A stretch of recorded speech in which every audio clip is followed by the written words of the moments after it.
La route vers le cloud. Alors, on va faire un petit voyage dans le passé, c'est un petit retour vers le futur ou vers le passé, sur comment on est arrivé à cette notion de cloud computing.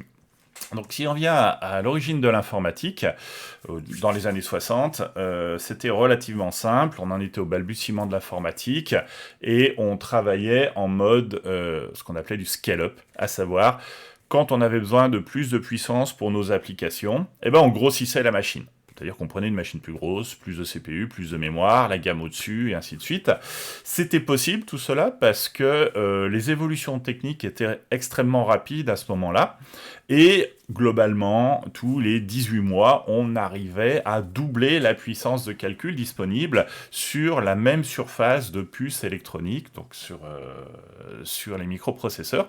C'est ce qu'on appelait la fameuse loi de Moore. Moore, c'est un des cofondateurs d'Intel, c'est une loi empirique plus basée sur l'observation. Tous les 18 mois, l'évolution technologique permettait de doubler le nombre de transistors qu'on mettait sur une même surface de puce. Et du coup, mécaniquement, on augmentait la puissance.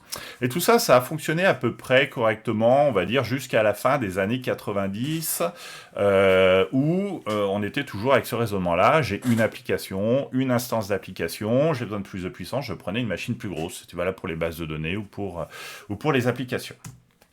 À partir des années 2000, plutôt fin des années 90, en fait, ça a été le boom de l'Internet qui a commencé à se démocratiser et surtout à devenir grand public. Internet existe depuis les années 70 dans des domaines universitaires, en mode recherche et ainsi de suite.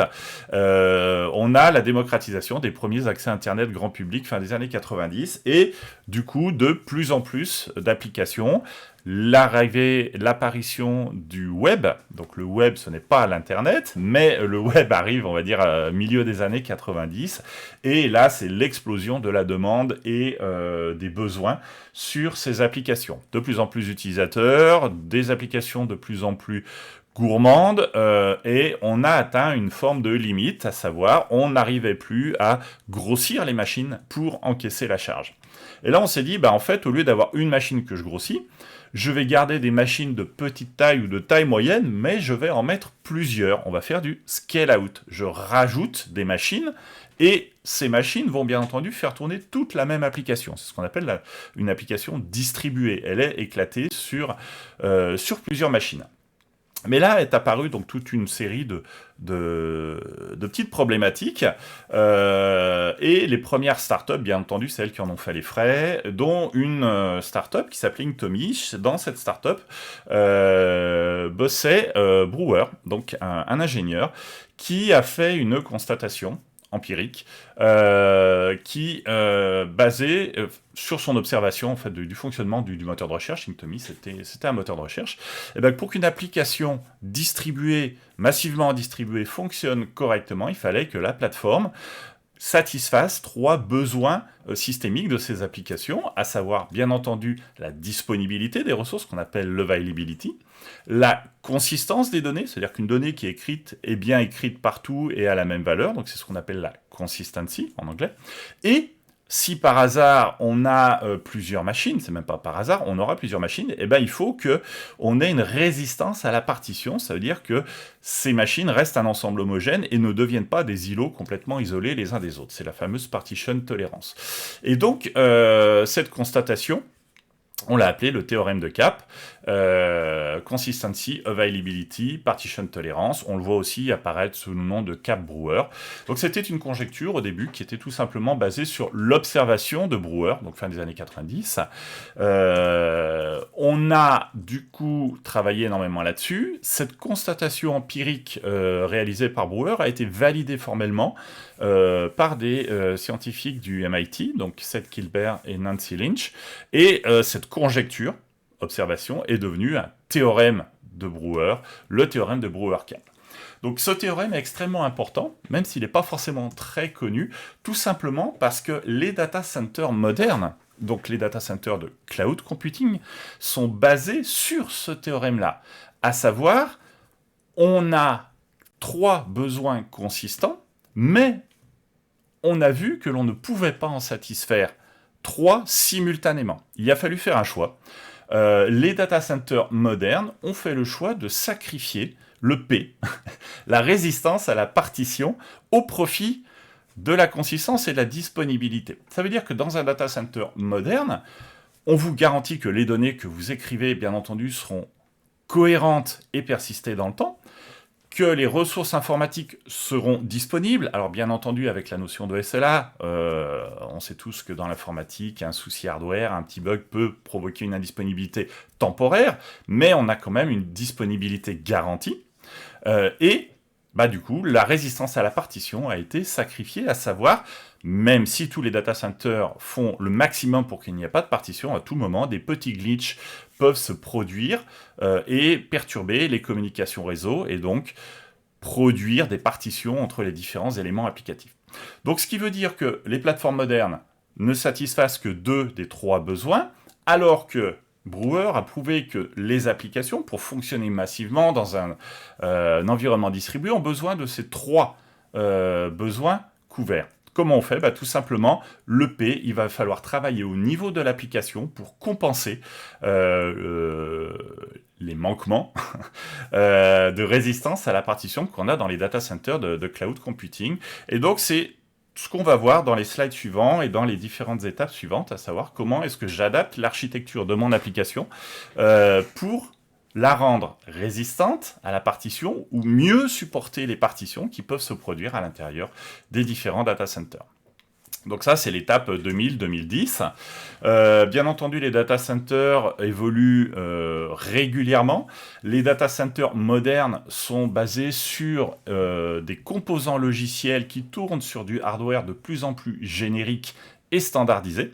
C'est la notion d'infrastructure as a code, ça veut dire qu'en fait l'infrastructure auparavant on allait brancher des câbles, configurer physiquement un routeur, bouger des switches, bouger des serveurs et ainsi de suite. Là maintenant tout se fait par logiciel et un data center moderne c'est une structure extrêmement malléable sur laquelle l'ensemble des éléments dont vous allez avoir besoin vont être reliés ensemble à travers de la configuration logicielle, la fameuse infrastructure as a code. On parle de software defined, ça peut être du software defined storage, quand on va stocker des données, ça va être du software defined networking, donc il y a beaucoup de SD, quelque chose qui existe dans les data centers modernes. En parallèle de toutes ces évolutions techniques, bien entendu, les besoins des utilisateurs et les besoins applicatifs ont évolué, accélérer le rythme de release des applications. Auparavant, on était dans un modèle avec une application, une version majeure de l'application tous les 3 ans, une version intermédiaire tous les 18 mois, des patchs de correction entre ces différentes versions.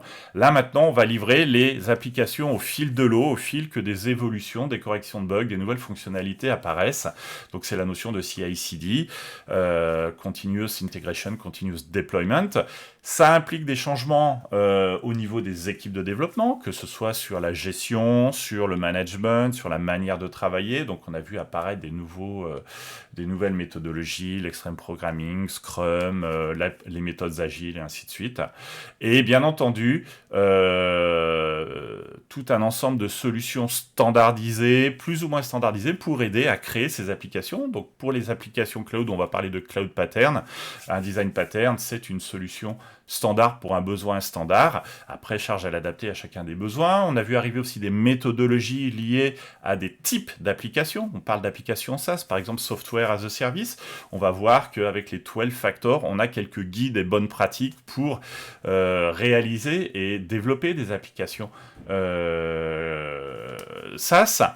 Et puis, un changement majeur aussi, c'est la notion de commercialisation, c'est-à-dire qu'on ne commercialise plus une boîte, un CD avec une licence, et puis l'utilisateur en fait ce qu'il veut, mais on est basculé à une notion d'abonnement.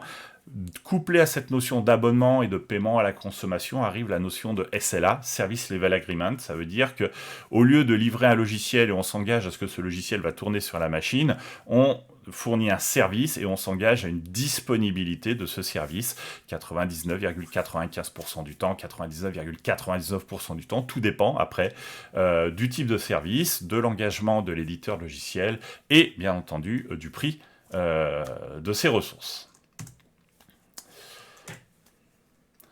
Les 12 Factor Apps, donc ça je l'évoquais très rapidement avant, c'est un ensemble de bonnes pratiques pour construire des applications SaaS.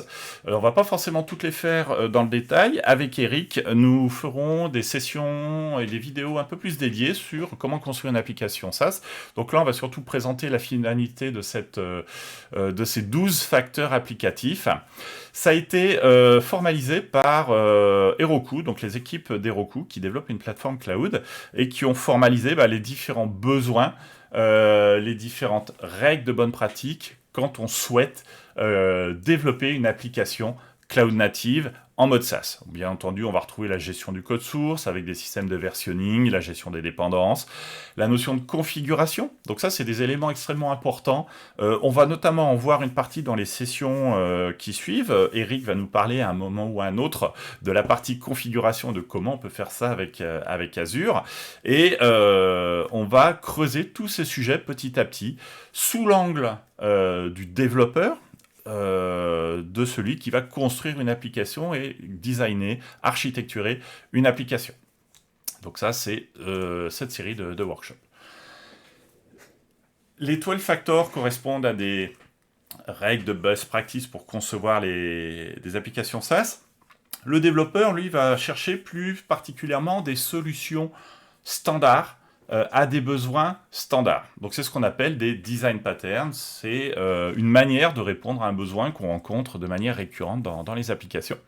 Là, pareil, je ne vais pas tous vous les faire dans le détail, mais on a quelques-uns des patterns les plus importants au niveau du développement des applications cloud. On va retrouver, par exemple, tous les patterns de type retry qui permettent de compenser en partie ce fameux manque de partition tolérance que l'on a dans les data centers modernes. Un data center moderne est en constante reconfiguration puisqu'il est software defined et il peut arriver que il y a un paquet réseau, une requête qui subisse un petit aléa et qui se retrouve perturbé, qui soit refusé de l'autre côté, un service qui est en cours de reconfiguration parce qu'il est en train de scaler, de monter en charge et qui pendant quelques millisecondes ne répond plus. C'est le genre de souci qui, avec une application pensée comme on le faisait dans les années 90, faisait planter l'application. Je me suis connecté à la base de données, ça a échoué, bam, erreur 500. Et je plante mon application. Avec le cloud, un des premiers réflexes, ça va être de dire, je retente. Je sais que dans le cloud, il y a des choses transitoires qui peuvent se produire et me perturber. J'ai eu un truc anormal qui s'est produit, et je vais refaire une tentative. Alors, bien entendu, on ne va pas chercher à répéter ad vitam aeternam. On fait une tentative, 2 tentatives, 3 tentatives, on peut éventuellement augmenter un peu l'espacement entre chaque tentative. Bon, si au bout de 3 ou 4 tentatives, ça marche toujours pas, on peut partir du principe qu'il y a quelque chose d'anormal sur le service qu'on voulait utiliser. Donc là, soit on renvoie une information à l'utilisateur en disant désolé, je ne peux pas traiter ta requête, soit dans ce cas-là, on utilise un circuit de délestage, un circuit intermédiaire. C'est le pattern de type circuit breaker qui permet de dire tiens, le service nominal n'est pas disponible, et je mets en place un comportement exceptionnel pour traiter l'indisponibilité d'un service. Pourquoi ça ? C'est pas pour complexifier la vie du développeur ou qu'il se fasse plaisir à écrire plus de code, c'est tout simplement pour que l'utilisateur qui est en face ne soit pas perturbé, qu'il ait l'impression que l'application fonctionne correctement, mais qu'en fait l'application soit passée en mode de fonctionnement alternatif.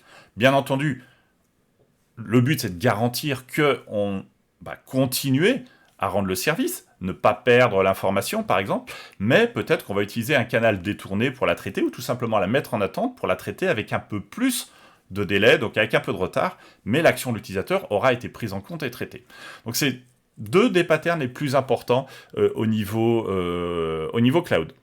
Il y en a un gros au milieu, c'est la partie messaging qu'on voit qui occupe beaucoup de place avec donc tous les patterns afférents, la notion de queue priority, la notion de competing consumer, queue-based load leveling, la communication par fil de message entre modules applicatifs. Alors bien entendu, ça implique qu'on n'ait pas une application monolithique, mais qu'on ait une application qui soit composée de services indépendants les uns des autres, de microservices. C'est la terminologie qu'on utilisera et on en reparlera un peu plus tard. Et là, dans ce cas-là, nos microservices vont dialoguer non pas en s'appelant directement, et donc du coup en ayant des dépendances fortes l'un avec l'autre, mais en passant à travers des fils de messages où celui qui a besoin d'appeler va tout simplement poster un message dans une file de messages. Il a la garantie qu'une fois son message est dans la file, il sera traité. Bon, il ne sait pas forcément encore ni par qui, mais il sait que le message sera traité. Toute cette communication par fil de message, communication asynchrone aussi, bien entendu, a un autre avantage, c'est le découplage de SLA. Je vous ai parlé très rapidement du SLA. Le Service Level Agreement, c'est la garantie que va proposer un éditeur applicatif sur la disponibilité de son application. Si tous les modules de son application, si tous les microservices sont dépendants les uns des autres, si vous avez 10 microservices, 10 appels de microservices qui s'enchaînent les uns avec les autres, on va additionner le risque qu'on a sur chacun de ces microservices et réduire le SLA. Avec un système de fil de message, la file de message va jouer le rôle un peu de disrupteur et va permettre de créer des îlots de SLA distincts les uns des autres. Il va y avoir l'îlot de SLA qui se trouve à l'entrée de la file de message, donc les modules applicatifs qui poussent les messages, et puis il va y avoir un îlot de SLA qui se retrouve à la sortie de la file de message. L'avantage de faire ça, c'est que si un des deux côtés de cette file de message tombe en panne, ne marche plus pour une raison X, ou alors tout simplement parce qu'il y a une mise à jour en cours, et ben l'autre côté va continuer à fonctionner de manière indépendante les uns des autres, et du coup, on augmente un SLA technique en utilisant ces fils de message. On reviendra un peu plus précisément sur toutes ces notions de SLA derrière. Bien entendu, on va retrouver des patterns autour du développement, de l'accès aux données, donc CQRS, Event Sourcing. On ne va pas forcément en parler dans cette série de workshops, mais avec Eric, on a planifié et prévu de vous en parler un peu plus à la rentrée et de rentrer beaucoup plus dans le détail avec ces patterns avancés de développement. Le No relationnel, donc ce qu'on appelle NoSQL par abus de langage, mais l'utilisation de bases de données qui ne sont pas relationnelles, qui ne respectent pas les préceptes acides, qui en respectent d'autres, qui vous garantissent bien entendu la consistance des données, mais on va voir qu'il y a toute une multitude de schémas et de modèles de stockage extrêmement pertinents dans des applications de type cloud.